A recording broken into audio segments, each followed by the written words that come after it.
আমাকে অনেকেই বলে আপনি কি করবেন, আমি ইসলাম হুকুমত কায়েম করবো। বলে ইসলাম হুকুমত কায়েম করলে হিন্দুদের অবস্থাটা কি, খ্রিস্টানদের অবস্থাটা কি? আমি বলি তুমি জাহেল, তুমি মূর্খ, তুমি ইসলাম সম্পর্কে জানো না। সমস্ত ধর্মের ধর্ম পালন করার সুযোগ যেখানে আছে সেটার নাম ইসলাম। সমস্ত জনগোষ্ঠীর মতের আদর্শের মানুষ যেখানে বসবাস করতে পারে সেটার নাম ইসলাম। সমস্ত মানুষের মানবিক মর্যাদা প্রদান করতে পারে সেটার নাম ইসলাম। বাদশাহ আলমগীর রহমাতুল্লাহ আলাইহি পাক ভারত উপমহাদেশে 50 বছর শাসক ছিলেন, 1-2 বছর না, 50 বছর। তিনি ইচ্ছা করলে এই পাক ভারত উপমহাদেশে প্রত্যেকটা মন্দির ভাঙতে পারতেন, কিন্তু একটা মন্দির ভাঙেন নাই। সব গির্জাগুলি ধ্বংস করতে পারতেন, একটা গির্জাও ভাঙেন নাই। 47-এ যদি ভারত থেকে আমরা আলাদা না হতাম তাহলে 71-এ বাংলাদেশের স্বাধীনতা আমরা পেতাম না। ব্রিটিশ হটাও আন্দোলনে মুসলমানদের শেরকাত শরিক সবচেয়ে বেশি ছিল। পাকিস্তান করার পিছনে মুসলমানদের আন্দোলন এবং কার্যকরী ভূমিকা সবচেয়ে বেশি ছিল। আবার 71-এ তুমি দেখো বীর মুক্তিযোদ্ধা, বীর উত্তম, বীর শ্রেষ্ঠ যতজন আছে এর মধ্যে প্রায় 98% মুসলমান। 2024-এর জুলাই আগস্টের আন্দোলনে যারা শাহাদাত বরণ করেছে, মৃত্যুবরণ করছে, 100 সবাই মুসলমান। আমার দর্শনে আমি দেখেছি আমাদের পরিচয় আমরা জানি না। অনেকেই আমরা আমাদের আত্মপরিচয় দিতে সংকোচ বোধ মনে করি। আমি কি?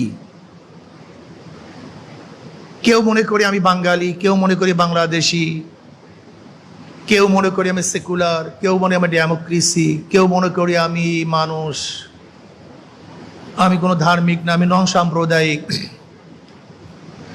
নিজের আত্মপরিচয় কি নিজেরা অনেকেই জানি না। আমি যে মুসলমান এই পরিচয় দিতে আমরা লজ্জা পাই।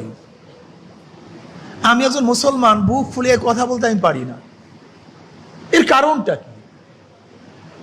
আপনি যদি চুপচাপ থাকেন আমি মুসলমান না, তাহলে আপনি কি মুসলমান হবেন না? আপনি যদি বলেন আমি মোমেন না, তা আপনি মোমেন থাকবেন না। আপনি কি স্বীকার করবেন আপনার আল্লাহ আছে, কোরআন কি বিশ্বাস করি, নবী আমার নেতা, নবী আমার আদর্শ, এটা আপনার বলতে অসুবিধা কি?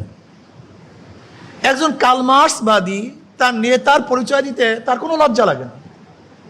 একজন মাবাদী বুক ফুলে বলে আমি মৌসুদনবাদের প্রবক্তা, আমি তাকে পছন্দ করি।